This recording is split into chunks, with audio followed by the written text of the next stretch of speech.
You're listening to the Options Insider Radio Network.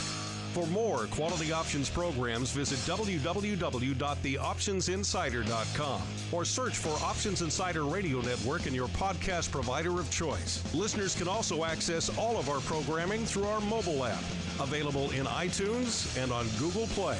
Don't forget to follow along with your favorite programs and submit your own questions for the hosts at twitter.com/options. Facebook.com/TheOptionsInsider or via questions at TheOptionsInsider.com.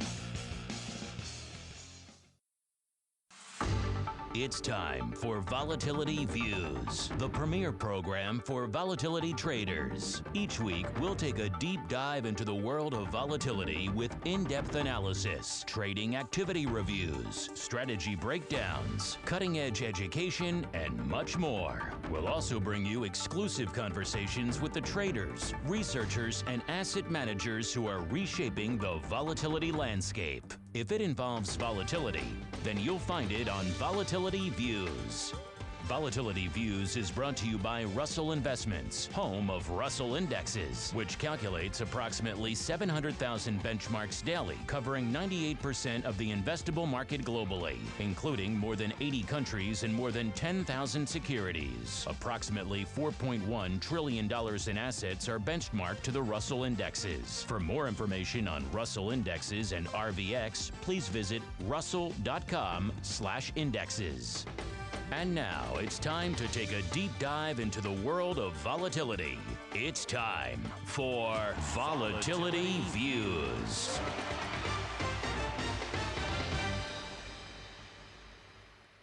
Welcome back to Volatility Views, the premier program for volatility traders. My name is Mark Longo from theoptionsinsider.com, as well as from the ever-expanding, ever-exciting Options Insider Radio Network. 13 programs on the old network, including well over, I'll have to get the exact number while we're doing the show here, Mr. Rock Lobster, but well over 100 archived episodes of volatility viewing goodness.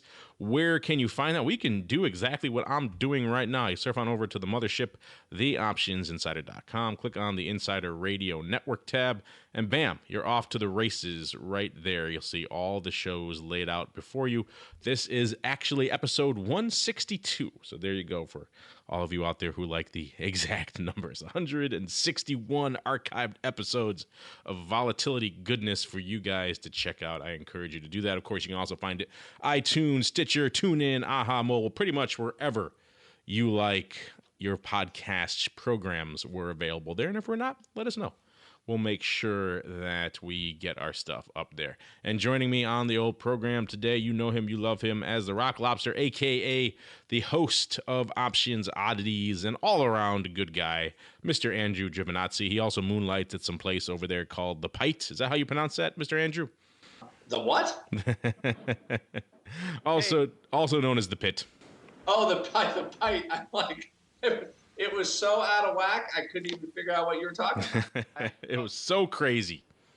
The Option Pite, yes. Yes, the Option Pite. I like that brand. I think that's good. I think that's good stuff. Cool. All right. And with the team assembled, we'll dive right on into the Volatility Review.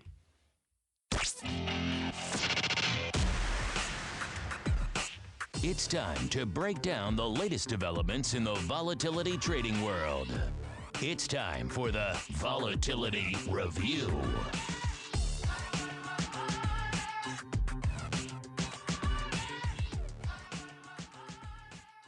All right, and welcome to the Volatility Review. This is indeed the portion of the program where we break down what's moving, what's shaking from the world of volatility. And Mr. Andrew, it was kind of a weird week. If you guys tuned into our last episode, you know there was some prognostication that perhaps the Greek thing, as we'll call it, the technical term, would lead to a bit of an influx in the old market. Perhaps the the volatility balloon would inflate a little bit as a result of some of that Greek premium heading into the markets.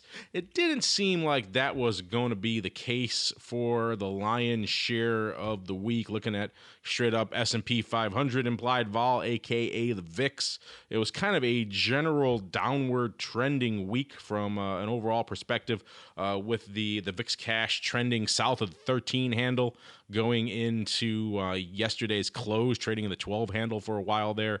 And then on today's session, we are recording this, of course, Friday, June 12th, that old Greek thing kind of creeping back in a little bit today. I guess there is some concern that there was a bit of a setback in their debt talks, so some concern that deal may not go through as planned. There may indeed be some risk of default, so that making itself felt on the markets today. Most of the major indices selling off about 0.75 of a percentage point or so, and the VIX, as you might expect, ticking up a wee bit, up about 0.75 of a point to 13.7 or so.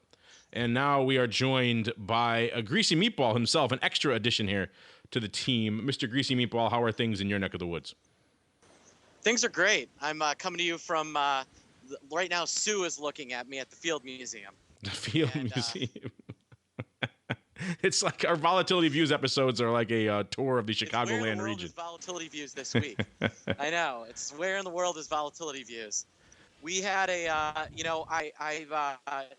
today was kind of an interesting day in that, the world is good, and now all of a sudden the world is ending again. It's amazing how news-driven and really singularly news-driven by the country that cried OPA, the markets can be, and it continues to shock me.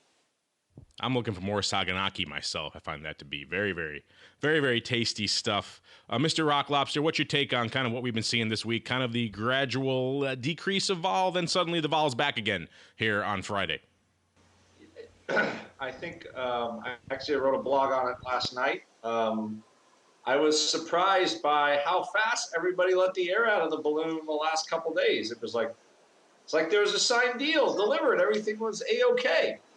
And then clearly it was not, as everybody stormed out of the meeting. It feels a little bit like Kevin Bacon in Animal House when he's yelling all is well. But it just, I've been shocked at how quickly people are willing to take the market and then immediately put it back in. It's like there's almost no foresight whatsoever that, Greece isn't always good on its word, and Greece has to politic everything. It's amazing.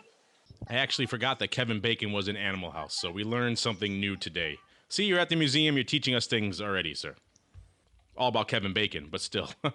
Your point is an interesting one, Andrew, there about kind of people being not exactly... We're playing the Vol Views version of Kevin Bacon, the Kevin Bacon game. Yes. Yes.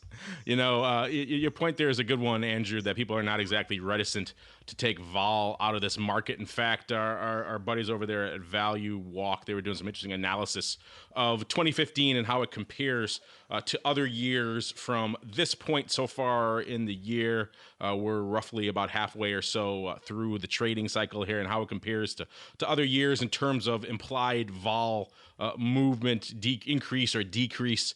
And people have been talking earlier in the year, it's a volatile year, or it's not a volatile year, back and forth, back and forth. If you look at their analysis at this number of days into the year here, and we're right about in that halfway point, it's pretty much 2015. If you could see this chart, listeners, and we'll post it in the show notes for you to see, it's pretty much below. I'm trying to see what their exact time frame was. I think this was the early 1990s through present. So only other years that had any sort of greater decrease in vol from start of the year till this point halfway through were 1992 and 2001. We're off substantially so far for the year. So I thought that was kind of an interesting little nugget. This kind of just goes back to what we've been saying on this show quite a bit, that it seems like at every opportunity people have been not exactly reticent to hit on vol, to crush vol, to squeeze it out. And so far this year, 2015, bearing fruit. It's kind of this graph. We are literally the lowest line, except for one or two little aberrations below there. So vol getting crushed pretty regularly so far in 2015, except for our little Greek dance here over the past few weeks. Does that come as a surprise to either of you? I'm wondering, after we'd heard rumors of a big vol premium seller leaving kind of October, November of 2014, I'm wondering whether someone has taken his or her place, or whether there's, somebody else, or whether that same guy is back, because the speed with which the air came out off of just a really rumored Greek deal is just shocking to me. And so, I'm wondering whether a big vol seller has stepped back into the market. Well, they certainly did, at least from overall VIX perspective. We'll get to that in a little bit, but I know, Andrew, you've been looking at some of that Euro vol as well, particularly FXE. What's been catching your eye out there? 52-week highs. Actually, we had an option pick client who picked that out yesterday. He's like, I don't know. I think this is going higher. And he had a pretty darn nice idea. And sure enough, the vol just keeps kind of getting bid up. I guess, it's like anything. Vol will keep going up until there's a resolution when, there's some nerves out there. And that's what we're seeing in the FX and just the Euro in general. So, until the very last minute, I guess volatility will stay bid, until I guess the 18th. There's another line in the sand. I wonder if it's going to be as effective as Gaddafi's line of the no, that was his line of death. Sorry. I guess the Europeans, they're a lot nicer and squishier, so they're not going to say line of death. So they'll just say, line in the sand. Yeah, I'm interested whether, Euro. It's been interesting. We've seen all these like different cycles of volatility increasing. First we had gold, then we had oil, now we've had currency. Now it looks like we're moving into bonds. The question is, are equity markets going to have something along those lines, or do this type of movement?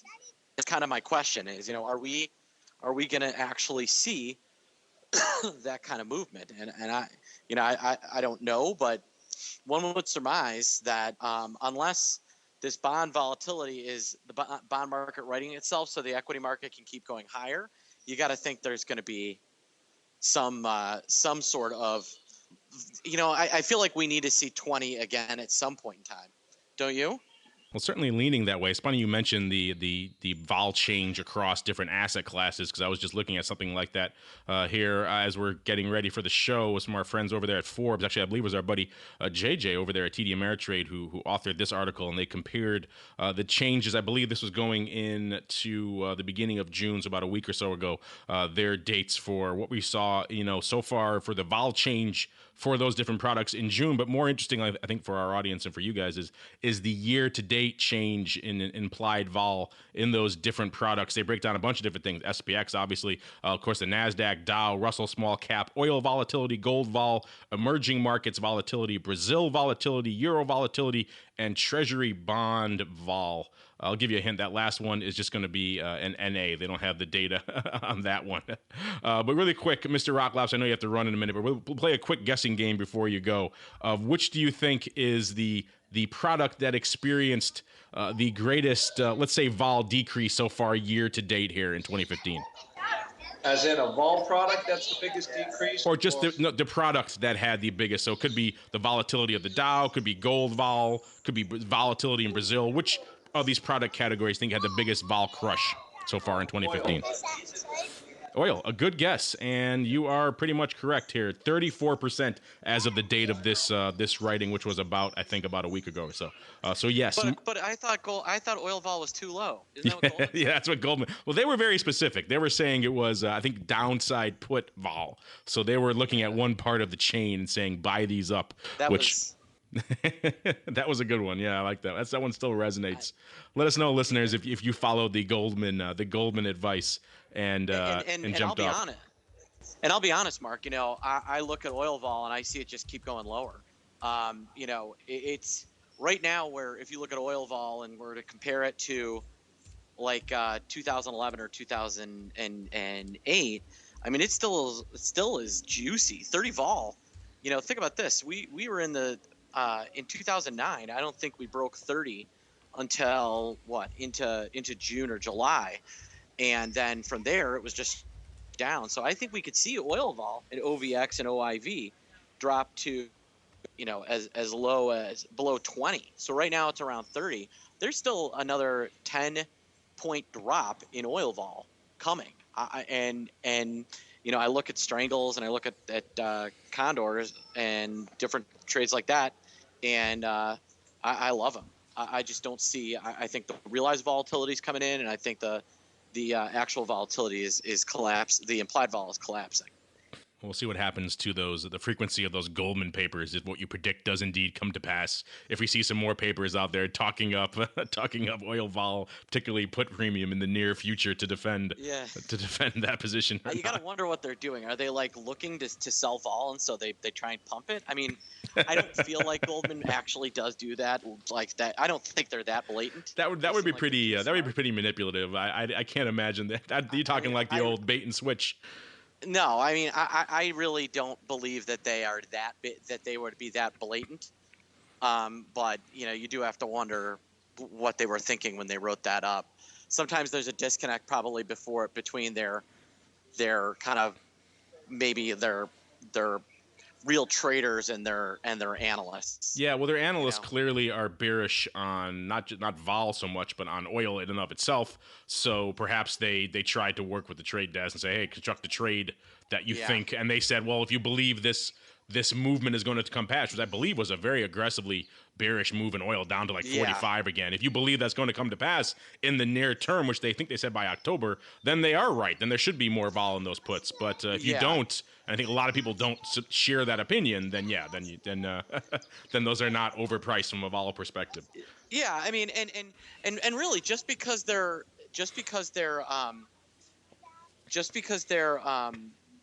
talking about, just because they're they could be right on direction and wrong on vol, and I think that might be the case. I'm sure there'll be an opportunity for it to get back to 45, but I just don't believe that the next sell-off I don't think is going to be something that catches a lot of people off guard in the same way that this first one did. Basically everybody in the world was like 70. Oil can't drop below 70. 70 not. And then before that it was 90. Oil can't drop below 90. 90? No, not 90. Oil is impenetrable. So that is so I don't think you're going to catch the markets napping in the same way, and I don't think you're going to see the same kind of hand over fist hedging that we saw last time. Some of the other asset classes here making the list for big vol drops in 2015. You guys can probably guess some of the rest of them. Oil leading the charts, down 34%. Gold off about a nice quarter, 25% or so. S&P at the time of this writing was also matching that, down 25%. A NASDAQ 100 vol off about 20%. I'm sorry, Russell was in the middle there as well, down 27%, the small cap vol. Of course, the RVX product we talked about many times here on the program. And then Dow, the Dow only off about 12%. And then emerging markets vol, this is actually the VIX EEM product they're looking at, off 11%. And then Brazil 8%, and Euro bucking the trend, the EVZ product up 46% year to date. So there you go. You want to do the Kiwi, Mark? All right, moving on from the broad asset classes to some of the more S&P related stuff, in particular VIX land. Of course, we're talking about we talked at the top of the show about what was kicking up in the VIX Cash. VIX Options lighten it up this week. I know a lot of people like to put a lot of stock in the old call-put ratio out there in VIX. They see that when VIX gets pretty call-heavy, then things have a tendency to happen in the marketplace. We've debated how useful of an indicator that may or may not be here on the show in the past. But if you're one of those subscribers to that indicator, it's starting to get a wee bit heavy again. In fact, it's about 4.5 to 1 right now. Actually, I'm sorry, that's where it hit its high last September, highest in 7 years. It's getting close to that level though. Right now, it's about 3.8 to 1 when we at the time of this recording. Our friends in Bloomberg also noting the same thing, saying that there's a lot of heavy action in the VIX arena from an options perspective. And go ahead, Mark. I believe yesterday with that big, they did another one of those massive. Oh yeah, I was about to get to that. Yes, our friend is back. Yeah, and yesterday was the most option volume of the year in 2015. So I don't know where that would land in 2014. Probably not in the top 10. But our friend that you're going to get to is going to have, he's back and with a vengeance.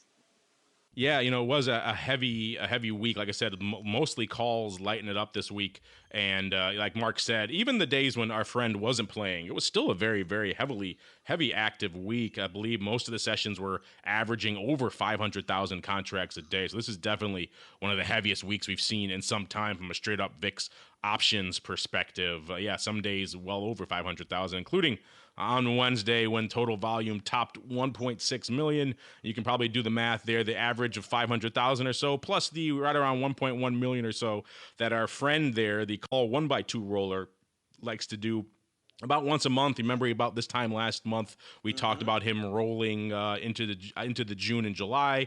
And now he's back to roll yet again, rolling from July to August. If you remember last month, he sold the June. He bought the June 17, 23 1x2 call spread. Did it essentially 180 by 360,000 times. I believe he paid 11 cents to close out that leg. Then he sold the July 17, 23 call spread 1x2 and did all that. Now he's rolling the July out to Aug, doing it yet again, keeping the same strikes, about 180,000 of the July 17s, going up versus 360,000 of the July 23 calls. He did that for net, looks like about collecting 19 cents. They went up in different prices, but net about 19 cents collecting. And then of course, he's paying 19 cents and then selling the AUG 17s 108,000 times and buying the AUG 23s 363,000 times. That went up for that was about a nickel or about even, depending on the prices he got on those. So Mr. Sebastian, he's been doing this for a while now. He's been rolling with pretty great regularity every month. I'm sure the VIX locals love this guy because they found they got some reliable paper to lean on every month.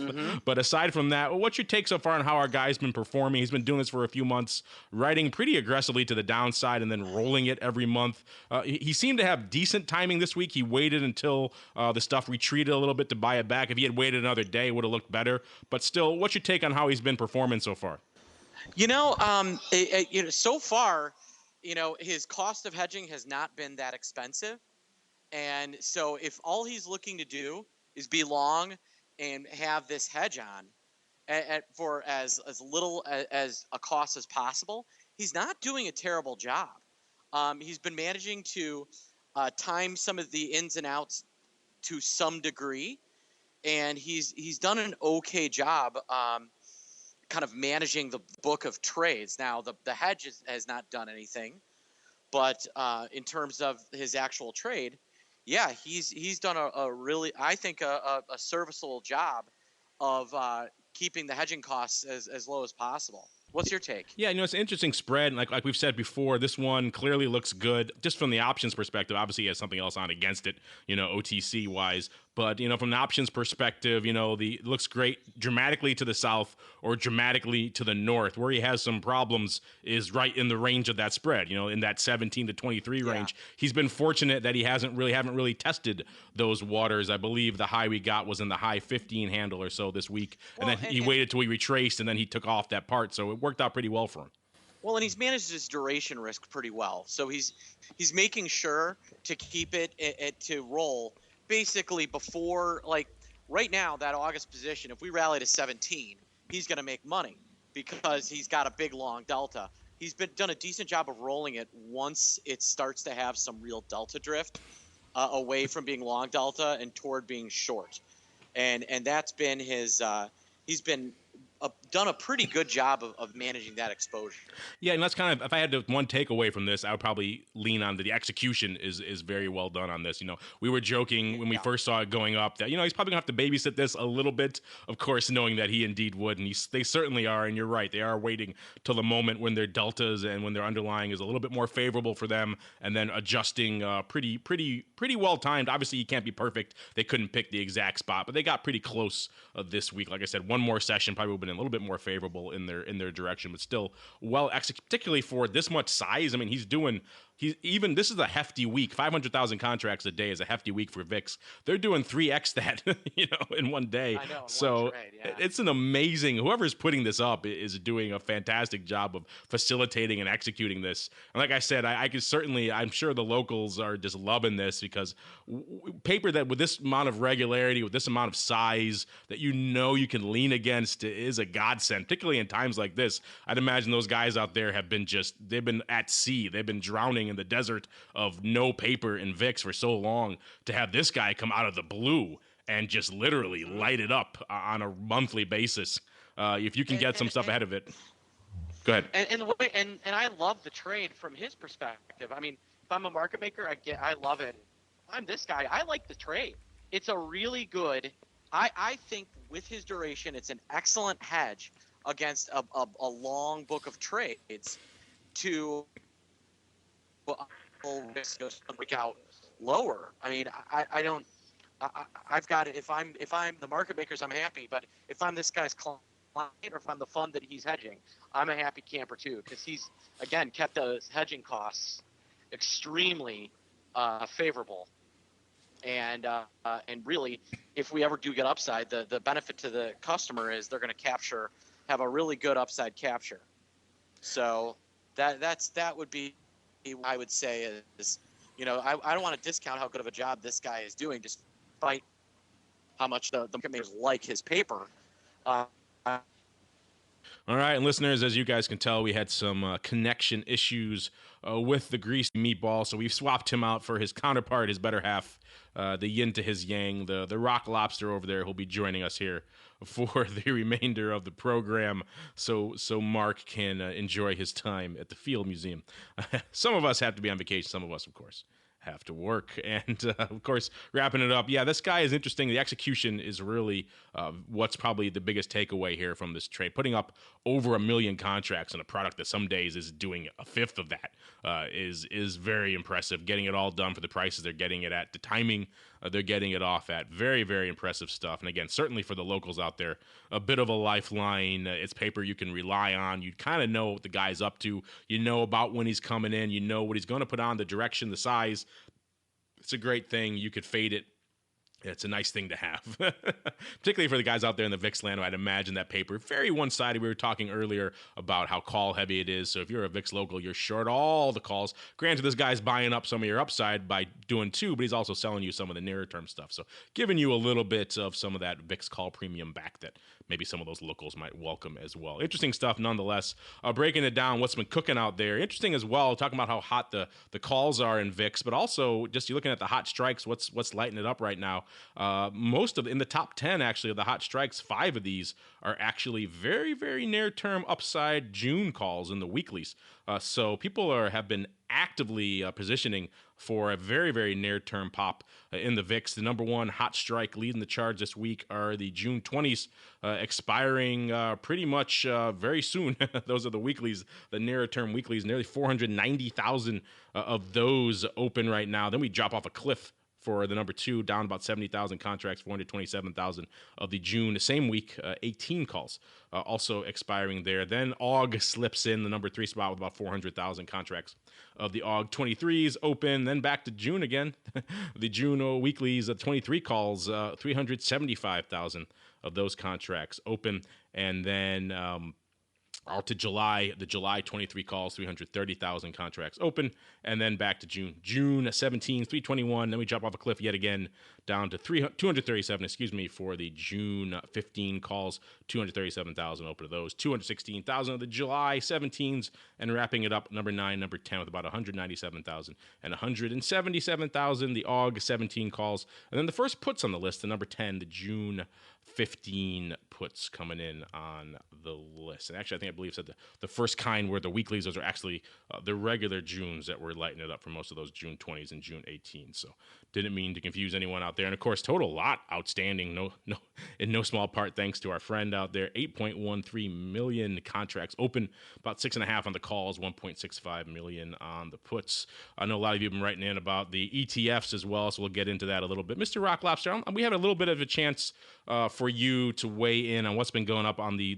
latest new edition addition, the new hotness, if you will, to the volatility ETF scene. That is, of course, the VIX up, VIX down. A lot of people weighing in on exactly how this thing has been performing and what it's actually been delivering out there versus what it purports to deliver. We'll pull it up right now as we're talking the old VX UP, where most of the action is. And of course, on a day when the VIX Cash is up fairly aggressively, the VX UP from a percentage basis is not doing a terrible job of matching it, but still overall not lighting it up the way it once was. Even on a day you think VX UP would be popular, only doing about 16,000 contracts and some change. Mr. Rock Lobster, what's your take here on what we've been seeing out in VX UP and VX DN land over the past few weeks? Well, my biggest problem is it's supposed to work. Well, yeah. That aside. Thankfully, AccuShares is not sponsoring this show. But yes, that aside, it kind of works. But trying to eradicate carry problems with the product, I don't know. All I know is if the VIX is up 7%, right? Of course, we never say percent, but if it is up that much, I mean, the VIX up is only up less than 1%. So, I mean, it's moving in the right direction, but I'm feeling like the product is becoming a morass. Meaning, it's kind of reminiscent of the TVIX, even though it's not exactly the same. It's a product that's sort of moves different from its intended, let's just call it target, I guess. And anytime you have a product like that, it's just something I think to be avoided. I guess I'm in the full avoidance category now. I thought it might have, I gave it a chance because obviously I want any product to succeed, but at this point, I just have to close my eyes to it. Yeah, it seems like people are starting to wake up to things we've been saying out here for a while on this program, that there are some fundamental questions with the way this thing is structured. The folks at EQ Derivatives seem to be the latest to jump on board that train, noting that essentially, all the fund is trying to eliminate contango, and doing that, of course, if you're doing that, it's going to cause some inherent, shall we say, inefficiencies in the way the product it performs, due to just the fact that all of the paper, all of the hedging you're offering is going to be pretty much one directional.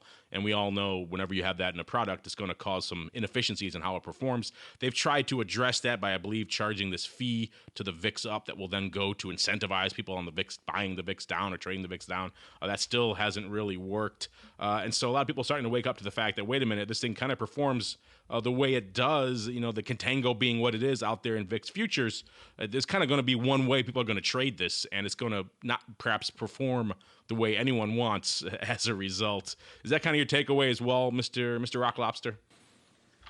Yeah, I think it's the functions inside the product make it just, I don't think it's going to be, it's too complicated and too strange with too many moving parts, I think, to be effective. The way they have it set up, and it will eventually just disappear. I think just by everybody looks at it, and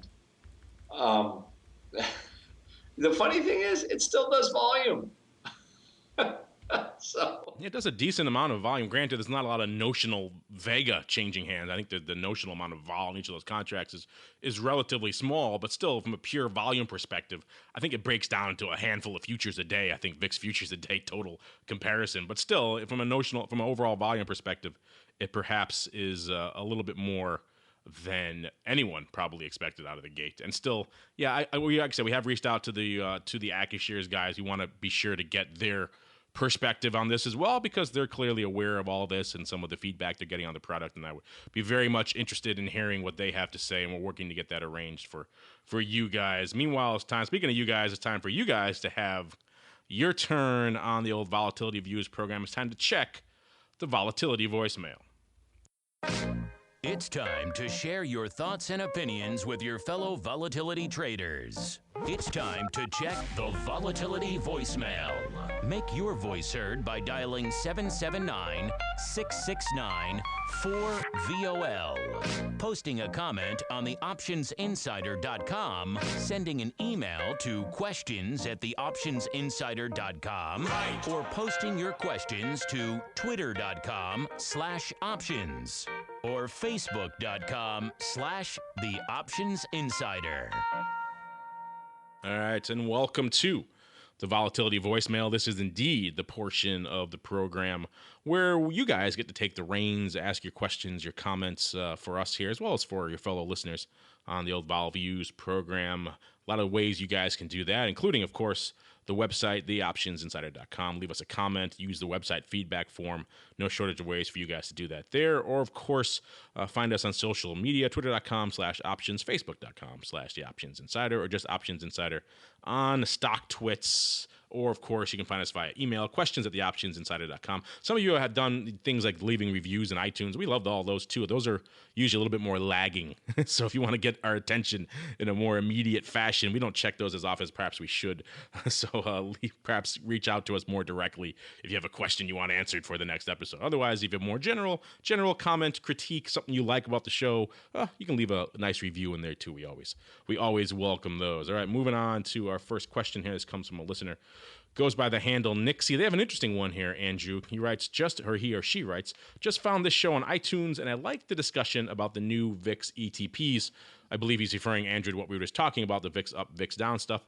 He or she goes on to write, I'm curious what you think of the CVol ETF product. Is it worth my time, or is it more volatility detritus? I love our readers. They're a great bunch. This one is an interesting one, Andrew. I wasn't that familiar with it I remember I'd heard about it. I think when it first launched, I believe it launched a while ago. I think back in 2010 or so. At least that's when they announced it. And it's kind of one of those things that went in one ear, went out the other. I didn't really pay much attention to it. So I went back and checked it out. If you're not familiar with it, listeners as well, this is the CVol. It tracks the City Volatility Index ETN. This is an ETN, so not an ETF. So that distinction being of some note, this is an exchange-traded note.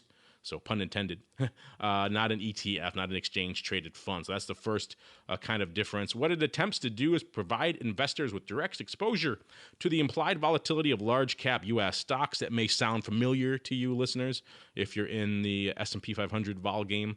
They say the benchmark combines a daily rolling long exposure to the third and fourth month's futures contracts on the VIX with short exposure to the S&P 500 total return index. It's an interesting approach. It sounds like they're picking up the longer end, the farther end of the VIX futures curve, Mr. Rock Lobster, and then essentially selling the nearer portion of the S&P. The problem with a lot of these ETNs, doesn't really do a heck of a lot of volume. I think at the time when they wrote this up, they said it was doing 111,000 shares a day. That number has certainly dwindled since then. I pulled it up to research it a little bit again this morning, and it was averaging about 72,000. And today, on a day when the VIX is moving, the underlying is moving, most of the major indices selling off pretty aggressively, vol popping, this thing hasn't even done 6,000 shares. So that's the first problem. Second problem from our perspective, of course, no options on this thing. So it's not one. That's probably why if you wonder why we haven't talked about this one, those are pretty much the two primary reasons. Not really that liquid, and also not a really big viable options product for our perspective. So not really that intriguing to us at the end of the day. Structurally wise, it sounds intriguing, Andrew. I haven't really tracked the performance of it overall. I know it was off about 3.5% over one of the recent months there. But that comparing that short S&P total return versus the longer portion of the futures curve, where products like VXX get in trouble as they try to take the longer portion and they rebalance daily, so they get the near term of the futures curve as well. So that contango comes back to crush them. This product maybe trying to avoid that a little bit. You're still going to get impacted by that, though. It's kind of hard to avoid it. I know you're not that familiar with it as well, Andrew, but from your quick take on this, anything you want to add here to our friend who's looking to perhaps dive into the CVol ETN? I think this is, the deal in general that people have to understand with buying volatility, that most of these products, even though now, of course, if you come to Option Pit, we can teach you how to avoid a lot of this, but that's for some education. But you're gonna have volatility is, you're buying a wasting asset. A lot of these products, no matter what we try to do, and even this seed product, it looks like they're trying to have short exposure to the S&P 500 and buy some VIX contracts, or is the short exposure coming from buying VIX contracts? I think that's probably what it is, because if they were just trying to short the S&P 500 for the last year, they probably wouldn't have been doing very well at all. But the value of this product has gone from about 130 something to 56 cents. It's just it's hard to escape the effect of buying any future. I mean, they normally they decay, and any product that buys them and has to roll them or do anything even close, to me, they're always a short-term trade, and they try to put a short-term trade in a long-term body, and that's why you get the effect that you get. So, they're trying to do something new, but it's still, it's still crappy, right? And that's one of the biggest things about trading is, or if you're going to trade options, keeping you have to understand about keeping the duration of your trade matching kind of the duration of what you think is going to happen. And the problem with some of these products is like I said, you're trying to get a short-term effect in a long-term body, which ends up the product kind of being broken. Now, a lot of them, granted, are reliably broken, which I love. But a lot of these new ones, they just all kind of just fade away to nothing. And it looks like the Citi Volatility Index is no different. No different. Yeah, they get points. They get points for a somewhat unique construction. They get points for trying. I think that's kind of what you have to do in the vol space now. You really kind of try something a little bit different. But yeah, with these things, the devil is always in the details with these things. That's why you really need to do your homework before diving into any of these. And you're correct. Most of these are very crappy products, to use a technical term. Some of them more predictably so, which makes them valuable. And we'll get to that, I think, in a minute. In fact, that's probably a good lead in to our next question. This comes from a listener who goes by the handle Abstergo US. He writes, great discussion on VXX Leap puts. After listening to your program, I pulled up the VXX options chain and I pulled the trigger on the Jan 2017 12 puts for around $2 in my IRA. Fast forward a few weeks and these puts are already up well over 10%. Thanks again for the great tip. Seems like everyone should be loading up on these things. Well, there you go, Mr. Rock Lobster. We're making someone's retirement happy and healthy, at least. I pulled these up this morning just to see how he was doing, and they were 235 bid at one point, so he's looking pretty good. I think they've come off a little bit today. Of course, Vol popping, VXX popping a little bit. These puts are going to come off a little bit, but they're long term, not a heck of a lot of delta. So he's still up over 10% on these puts in just a few weeks. This is kind of something we've been talking about quite a bit here on the show. In fact, we have another question from Alan Jackman. It kind of ties into this. I'll read this one together, Andrew. This other one says, regarding the VXX long-term puts, why isn't the market pricing the contango effect into them? Seems like there are opportunities in some of these products, particularly the farther out of the money puts. This is what we've been talking about on the show for a while, Andrew, that this is one of the more predictable plays here in the space. These products, like you said, are predictably crappy. VXX more so than most. It's going to erode. It's going to go off a cliff. And if you can position yourself ahead of time, you can do fairly well. It's not a guarantee. Obviously, nothing's a guarantee, but it's one of the closer things to a pretty sure bet you can make in the marketplace these days. And these puts are still pricing in some downside, but even then, even at a $2 premium for these Jan 2017 12 puts, so you need to have VXX south of 10, obviously, for in a couple of years, year and a half or so, for that to pay off. They're still doing fairly well. What's your take on that, Mr. Rock Lobster? Everyone kind of piling into these puts and the fact that they're still not perhaps as bid up as they should be out there. The puts do price like there is some forward pricing to the puts, but you also have to forget, or I'm sorry, you don't forget that, the model, how they adjust for the pricing is kind of in how in the skew of the options, for one, is a little different. But almost everything in the products almost work backwards than you normally think. So while the contango weighs down on VXX, it's still a product that sort of moves up and down, and but it's not moving kind of in the log normal fashion that Black-Scholes wants. It has a totally different movement pattern, yet we're using the Black-Scholes model to kind of model it. So there are going to be problems with it, but the thing is inefficiencies are good. I think you kind of want to look for inefficiencies. So I for one don't want them to change anything, leave it how it is, and just spend the time learning how it actually works. And that's how it is. But there's a lot of products. I'm not going to say there's a lot of products out there, but you really have to understand the product you're trading in order to give it a go. And that's with options or anything else. So all I can say is more education. But heck, I run an education business, so you have some skin in that game. Yes. Well, yes, we are big fans here on the Options Insider Radio Network of inefficiencies. The more, the better for everyone involved. And certainly seems like there may indeed be one you could consider out here in all these longer term kind of vol products, not just VXX. That's kind of just the flagship one we like to point out, but a lot of these ones perform in a similar fashion, maybe worthy of your investigation. Meanwhile, though, it's time for us to keep on rolling right on into our final segment. It's time for the Crystal Ball. It's time to peer into the future and reveal what the volatility gods hold in store. It's time to look into the Crystal Ball. All right, everybody.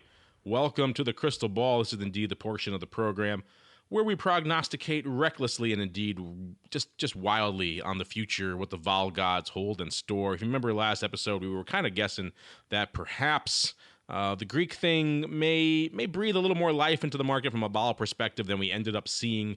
Today seems to be bringing some of that to fruition, the Greek thing peeking its ugly head and spooking the markets a little bit. So we're getting a little bit of that Greek vol love, but perhaps not as much. I think Mark was going off the deep end last week saying well over 15 into the 16 handle, I think, in the VIX Cash. Certainly not seeing that, but we're threatening a 14. So that at least is somewhat closer, certainly closer than what we were at the beginning of the session when we were hovering around the 12 handle and the close yesterday. And it looked like vol was going to go off a cliff going into the summertime. So Mr. Rock Lobster, where do you fall now on the knife edge of volatility? Do you think we're falling back to the upside? This Greek thing going to have a little bit more meat on the bones, or is this a one-off and we're done and this is the beginning of the summer doldrums and look out, single digits vol coming ahead? Well, the funny thing, the only thing I say, we did trade 15 this week, like 15.25 or 15.35. The futures never really caught a bid in VIX. And what's amazing is as soon as a whisper of the deal, there was a Greece deal or whatever, I mean, they crushed vol into the 12 handle. So, I know this is all silliness. Now, supposedly there's a hard date on the 18th and whatever the ridiculousness the Europeans are pulling with all of this. But if there's a deal, vol's going lower. And if there isn't a deal, we could catch a little bit of a bid going into next week. But other than that, I would guess we might see like the 15 level next week if all the news over the weekend is bad, and there's a little bit of worry to build into the options. Basically, don't forget VIX is looking at the middle of July right now, which dead in the middle of the summer. So it's hard for vol to catch a bid without a reason. So I would say we'll probably trade a little bit higher early into next week, unless it's all Greece, basically. So no Greece, vol goes to 12. It does seem like the market is kind of clinging to the Greek thing because they know without that, they got nothing. They got no vol in the near future. So maybe clinging to this a little bit more desperately than it merits. The world's ending, the world's great, the world's ending, the world's great, like Mark was alluding to at the top of the show. We're currently in the world's ending mode right now. we'll see if that persists throughout the weekend, or if indeed when we come back in on Monday, things will be tranquil again by the time you hear this program. Either way, that's all the time we have for the Crystal Ball segment. Also, all the time we have for this episode of Volatility Views. But before we go, as always, let me check in with my cohort here, my partner in crime from a vol perspective, see what he has cooking up that may interest you. Mr. Rock Lobster, in addition to your myriad tours of the Field Museum. Oh, wait, that's your counterpart. So in addition to whatever you got going on over there in Maine, what's interesting to our listeners that you have cooking up over there in the land of the pit? We just had our boot camp. It's going well. We have one more day tomorrow. And we have our Pro Trader Summit at the end of July. So if you want to sign up, meet Mark and I. We'll be talking to professional traders, people in the industry. We'll be in our little roundtables. It will be at the CBOE in one of the glass rooms overlooking the floor, which is becoming more and more of a fishbowl. We'll meet some of the VIX traders, the VIX DPM, people from LiveVol and just different places. And hopefully, the idea is you want to come out of there learning things that are going to help you succeed as an option trader and an investor in general. There you go, listeners. Surf on over to optionpit.com to learn more. And we don't get a chance to talk about them as much here on the show, but of course, surf on over to our friends over there at Russell. Learn more about their Russell indexes. Maybe you trade up some RVXI. One more time. Maybe you trade some RVXY while you're at it there to put some volume there on the board. I know they're working on a lot of cool stuff, and we kind of have to bite our tongue until it's all announced and all in place. We're looking forward to some interesting new announcements coming down the pike from the Russell folks, as well. As you guys can hear the thunder closing in here in Florida. That means it's time for us to wrap up. On behalf of the Rock Lobster and indeed myself, I want to thank all of you out there in the listening audience for downloading and streaming and subscribing to the show, and of course for sending in such great questions. Keep them coming, and we'll see you next time right here on Volatility Views.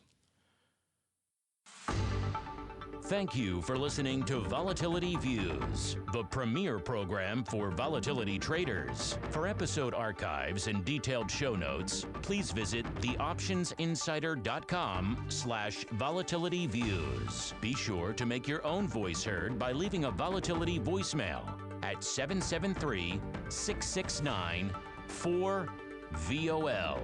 or by posting a comment on theoptionsinsider.com, sending an email to questions@theoptionsinsider.com, or posting your questions to twitter.com/options or facebook.com/theoptionsinsider.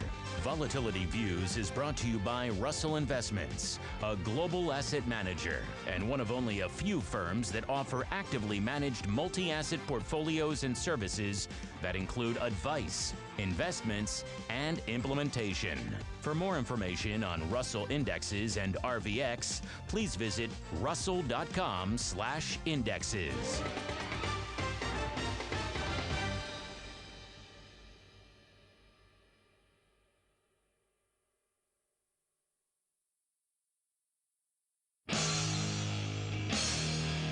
The preceding program was a production of the Options Insider Radio Network. For more quality options programs, visit www.theoptionsinsider.com or search for Options Insider Radio Network in your podcast provider of choice. Listeners can also access all of our programming through our mobile app, available in iTunes and on Google Play. Don't forget to follow along with your favorite programs and submit your own questions for the hosts at twitter.com/options, facebook.com/theoptionsinsider, or via questions@theoptionsinsider.com.